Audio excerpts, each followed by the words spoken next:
Time of cultural revolution, when music and movies tested the limits of free expression.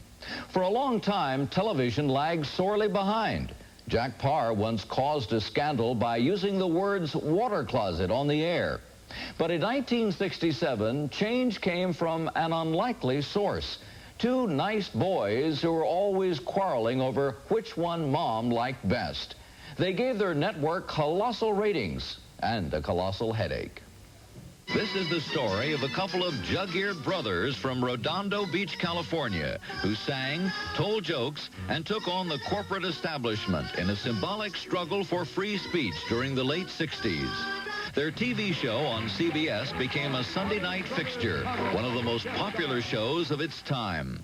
When Tom and Dick Smothers began to mix political satire into their otherwise clean-cut comedy, CBS raised an eyebrow. And when it came our time to serve, we knew better dead than red. When we got to the draft board, buddy, this is what we said. Well, I'm only 18, I got a rough shit spleen, and I always carry a purse. Got eyes like a bat, and my feet all flat, and my asthma's getting worse. The Smothers invited Pete Seeger to sing his Vietnam protest song aimed at President Lyndon Johnson. We're waist deep in the big muddy. The big fool says to push on. CBS initially wanted to edit out the critical parts, but the Smothers persisted, and the song eventually aired in full. Says to push on.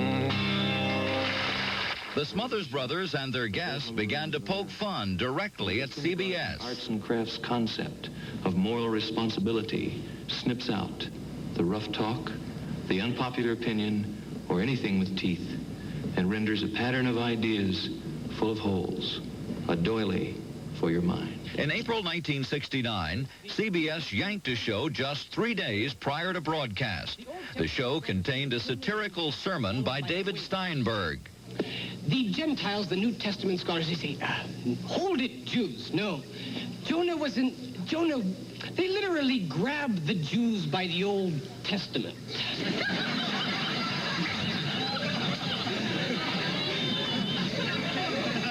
They say Jonah could not have been swallowed by a whale, the New Testament scholars say, because whales have tiny gullets and cannot swallow whole prophets.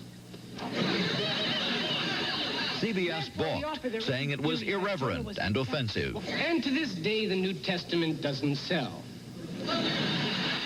The brothers Smothers felt they were being harassed, that CBS was laundering the show so much it lost its humor. Yeah, boys, we're through censoring your show.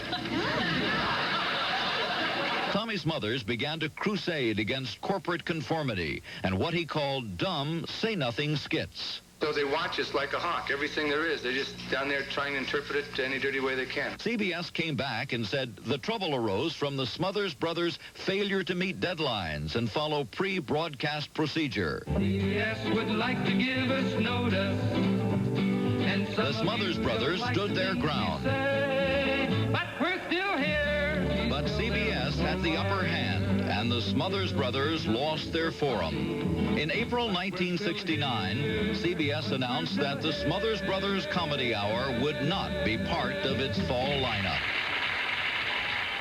The Smothers Brothers were replaced in the lineup by a somewhat less controversial program, Hee Haw.